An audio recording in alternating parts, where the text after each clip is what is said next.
بسم اللہ الرحمن الرحیم۔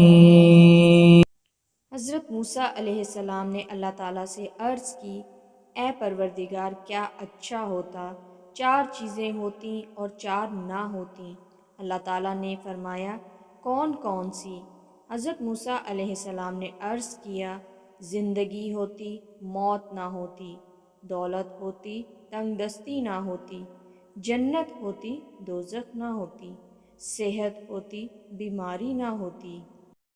غیب سے آواز آئی، اگر زندگی ہوتی اور موت نہ ہوتی تو میرا دیدار نہ ہوتا، اگر دولت ہوتی اور تنگ دستی نہ ہوتی تو میرا شکر کون ادا کرتا، اگر جنت ہوتی اور دوزخ نہ ہوتی تو میرے عذاب سے کون ڈرتا، اور اگر صحت ہوتی اور بیماری نہ ہوتی تو مجھے کون یاد کرتا۔